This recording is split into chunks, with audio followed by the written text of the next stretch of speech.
Well, it's a pleasure and thank you for joining us once again in this next episode where we shall be making sense of business in Uganda. Uganda is a country with so many organizations that have the power and the ability to defend the business community. And like as we talk right now, COVID-19, it's almost a year since the first case of COVID-19 was registered in Uganda, but we continue to speak to different technocrats to give us their perspective on how things are transpiring, especially in the line of business, but also most importantly, what is the remedy? We speak to the Uganda Small Scale Industries Association, one of the organizations in Uganda known for fighting, defending, and protecting the rights of the business community. And we'll be speaking to Fortunate Olishaba, the project coordinator in charge of Solid Waste Management Business Hub. It's a new project that has been launched. It's a project that will benefit the business community. The details of this will be shared by Olishaba Fortunate. Fortunate, thank you for joining us. Thank you. Please introduce yourself and then. I'm Fortunate Orishaba, like you've mentioned, and I work with Uganda Small Scale Industries Association, and I'm a project coordinator for this particular project, Solid Waste Management. Okay. Yes. One would want to know, what is Uganda Small Scale Industries Association? What makes you different from all other organizations? What is that unique that you do? What is your mandate? What do you stand for? How many members? In case one would want to access Uganda Small Scale Industries Association, where can he or she have access to you?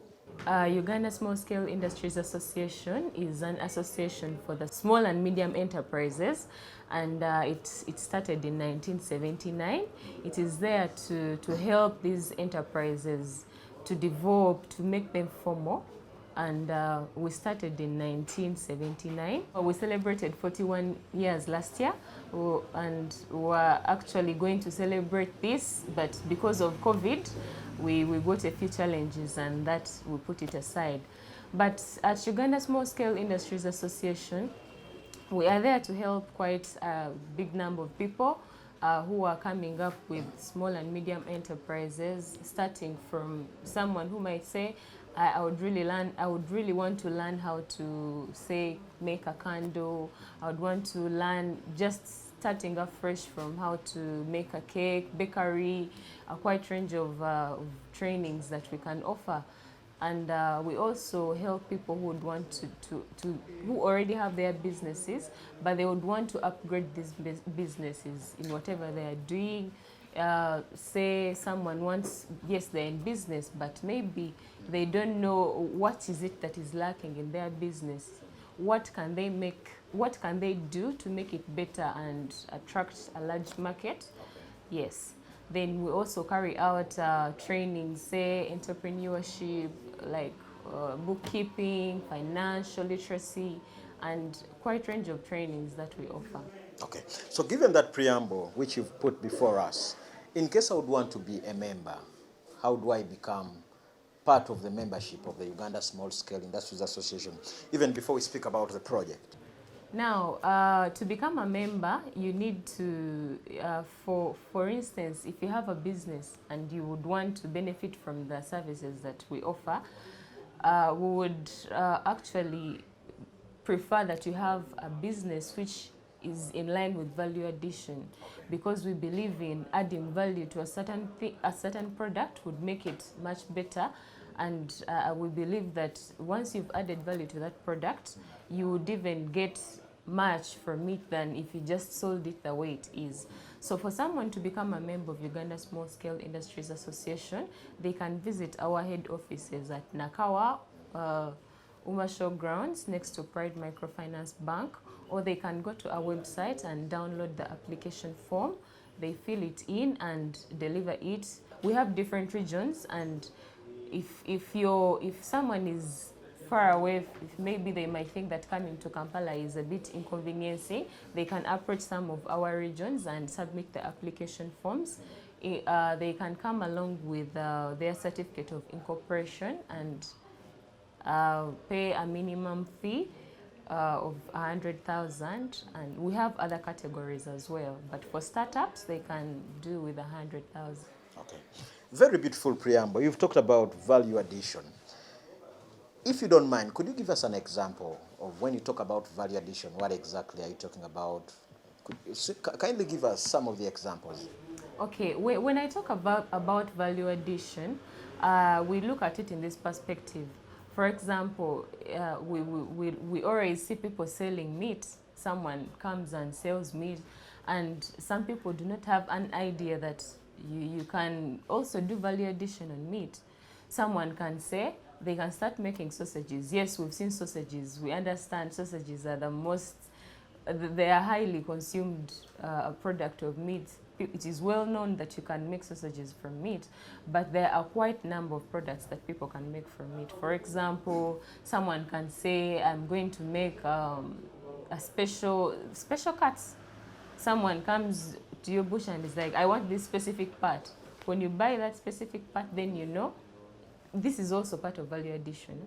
Then someone can make frankfurters from beef, and when you buy meat and it is you're selling it, for example, at a kg at 12,000, and when you're selling this, when you process this particular meat, you don't, the person who is selling it at 12,000 and you who has processed the meat, you're going to get much higher income than someone who is selling it at when it's not processed. So that's exactly what you do. Yes, yes. And you can also look at things like tomatoes. Someone can decide, instead of selling tomatoes, let me process these tomatoes and make tomato sauce. Okay. Yes. And this also helps to do with perishability. Some of the products are really perishable and you can't keep them for so long. So when you add value to the tomatoes and you get tomato sauce, then that is value addition. Very beautiful. Now, given that preamble of what you do, very important things. Solid Waste Management Business Hub, what is this project all about? Solid Waste Management, the project that we've launched today, we are looking at, we always, if you're to look at your home, you have, every day, you have a lot of waste that you put outside there. So now we are looking at how can we put this waste to use. That is why we've come up with this project, which is efficient and effective solid waste management in Kawempe. So now this is about coming up with organizing people to collect this rubbish, and instead of putting it out there, we bring it together and then we see what to do with it. Yes. So where are we picking sense out of this? This is just wasting. So how are we going to turn it into something very important? It can be just waste, but it's not just about waste. Take an example. Yes, in your home, you have banana peelings, yes? True. Yes, we have banana peelings. And then after the banana peelings, in most cases, you find someone comes for these banana peelings. They take them as feeds, as animal feeds, which is good. But there's much more that we can get out of those banana feeds. You can, they can be mixed with a quite range of raw materials, and we can make quite number of products out of it. For instance, we can make briquettes out of the banana peelings and any other raw materials, which can be used, and out of these banana peelings, we are conserving the environment. At the same time, we are using it, we are getting a product out of it. Yes. Every project usually has a targeted population. Last time when we were speaking to Mr. Walusimbi, the Skiller project has a particular audience, maybe those within Kampala and Mukono. Let's talk about the particular targeted population for this particular project of the Solid Waste Management Business Project. Okay, now this particular project, it's a pilot project, if I have to mention. So we are specifically targeting Kawempe Division, and in Kawempe Division, we're also looking at Kalere, we are looking at Waise and Chebando.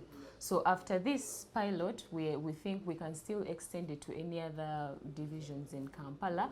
We want to see how this is going to work out, and then we can still extend it to those other divisions. Why did you concentrate in Waise Kawempe? Are they the dirtiest places? Are they the most ignorant people? Why particularly Kawempe, maybe not Nakawa? No, Kawempe, it's not like it's the dirtiest division, but when you look at the statistics, Kawempe has a big number of the population is so much, and given the high population in Kawempe, definitely it will lead to a lot of waste compared to other divisions. So that's why we concentrated on Kawempe, because of the big population and the big waste that comes out of that region. Even I understand sometimes when you're passing in Kawempe, you can tell, you can see all the rubbish that is there. Yes. So the targeted population coverage, you said it's only Kawempe area where you'll be doing this project. There must be outcomes at the end of the day. It's only an ignorant person who does a project and is not expecting any outcomes. What are some of the outcomes as Uganda Small Scale Industries Association you are looking up to? Okay, now as Uganda Small Scale Industries Association, like I mentioned, we've been in existence for 40 years. So one thing that has made us keep in existence for all that long is that we value sustainability. So for us to achieve this sustainability, we don't just carry out, because now we are going to come up with business groups. And these business groups will be mostly composed of women. And now these women, we are going to train them. We are going to train them on how, from scratch, how can I make briquettes out of solid waste. So now, we want this woman who just has passion for maybe conserving the environment, and they also want to make ends meet.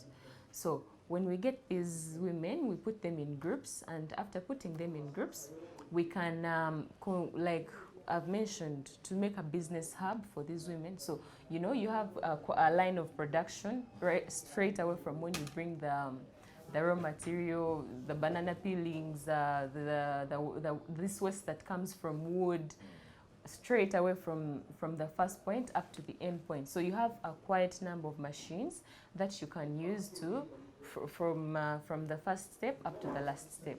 So our main focus is when we put a line of production, maybe women from Kawempe, even the youth, they can bring their waste after sorting it, and then they can, after bringing it, they can produce these briquettes and then take these briquettes out to the market.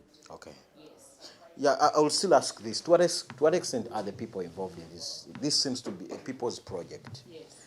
To what extent are they involved? Because at the end of the day, however good it is, if they're not involved in this project, then the project cannot be successful.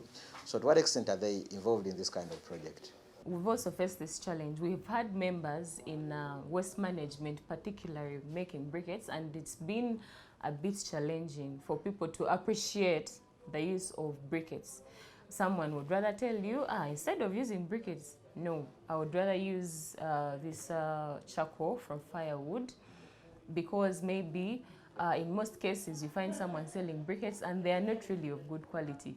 So the moment you use it for the first time, your mind is off. You're like, no, I cannot use this. So we are carrying out sensitization meetings and to the communities to explain to them the beauty about using briquettes and to help them appreciate that briquettes are actually much better than the charcoal from firewood. Yes, because like I mentioned before, you're conserving the environment first of all. Now you're conserving the environment, but with the briquettes, with the charcoal from the firewood, you're actually putting the environment down. It's the opposite now. Where is the difference? Charcoal has been tested for quite a very long time. Yes. Where is the difference? The difference is with charcoal from firewood. Definitely, for you to get charcoal from firewood, you'll have to go and cut down a tree. Very true. Yes, you go cut down a tree, then I think you start burning the charcoal, and then you have all these fumes coming up and you're harming the environment. Maybe that is like a health hazard. But with charcoal briquettes, when you go and look for all the waste that people have used, it's quite a number of raw materials that can be used for making these briquettes. It depends on how you put together the raw materials, and maybe if you're like, if I want this much out of a kg, and then you decide to use very poor raw materials, definitely the quality is not going to be good. Okay, back to my point. Now, if you go and collect this waste and you make briquettes out of it, you're actually conserving the environment. you're much better than this person who is cutting down a tree to make charcoal. Yeah. Well, we are still speaking to the Uganda Small Scale Industries Association.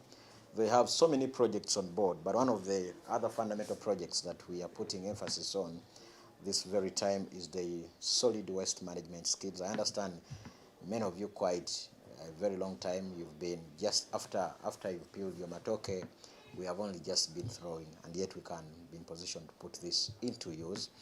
Uganda Small Scale Industries Association is telling us that is a disadvantage. We can still put this to use. You talked about efficiency and sustainability. Sustainability, I know many business startup, and by the time they are making a year, they are nowhere to be seen. This project can be started, but its sustainability is a worry to some of us. So what policies, what strategies do we have as Uganda Small Scale Industries Association to make sure that the project is initiated, it has started, we have funded the members, we have taught them, but then it doesn't die within just a month's time? That is very true. Even as Uganda Small Scale Industries Association, out there we have seen businesses start, we have seen businesses fail, we have seen also businesses start, and we have seen businesses grow. So what we are looking at as Uganda Small Scale Industries Association as a way of sustainability, once we train these women and the youth, we are making sure that they become members of Uganda Small Scale Industries Association. Now, with us, we don't just stop on training. We believe there's always much more that you can improve on business. Now, we might bring you here, we train you how to make briquettes. Yes, you get that knowledge, but there's something that you're lacking. You might be lacking on maybe costing your product. You know, you've put in like say 500 shillings, and then you want to sell a kilo of briquettes at maybe let me say 700 or something, and then you don't know, you're not including your transport costs and so many other costs that you're not including. So we are also going to train these groups in entrepreneurship skills. Say we also train in life skills. How can you attract a customer, something like that. So there's quite a range of services that come along with becoming a member of Uganda Small Scale Industries Association. So the moment you enroll to train under this project, definitely you have to become a member for easy follow-up, for monitoring and sustainability. Let's widen it to the contribution this has to the economy of Uganda. Is it just a benefit to Ussia, Uganda Small Scale Industries Association? So at the end of the day, my mother, my grandmother from Luel benefits. What contribution does this project bring on board towards the development of this country called Uganda? Now, this project is not just going to contribute to Uganda Small Scale Industries and it stops there. Okay. Yes, because if you look at it in a bigger perspective, now, if you're to look at Kampala Capital City Authority, that is in charge of the waste in the entire country, yes, even them, they have taken it upon their responsibility to see how they can manage this waste. To see how now you see they put up dustbins and everything so that people can have collection centers. So now the government has put those collection centers, also contributing towards conserving the environment. Yes, but it has done it up to 50%, if I may say, because the waste is too much. There's a lot of waste out there. I don't know if you've moved in some of those areas. You're moving and then you see a very big heap of waste. Yes, so we are trying to work with government, and then we see. So we are trying to also give a hand to government. We work together and we see how we can make this better. And I believe that after the end of these 2 years, the government can still appreciate that working with them to conserve the environment has also contributed to the economy. Okay, you talked about the poor storage. Whom do we blame? Do we blame us, who after peeling we simply throw, or we blame maybe government for not availing us where to put this kind of wastage. Anyway, the blame game may not be where to blame, but how do we put things together so that we become a better country in terms of waste management? I think the government has actually tried to put in place some of the measures that we can use to do away with the waste, but you still take it upon your responsibility. Someone says, if you want to do something, let it begin with you. So, you know, you're just moving, maybe someone is seated in a taxi, has eaten something and has this polythene paper, and then just passes the hand out of the window and throws it. That's why I'm asking, whom do we blame?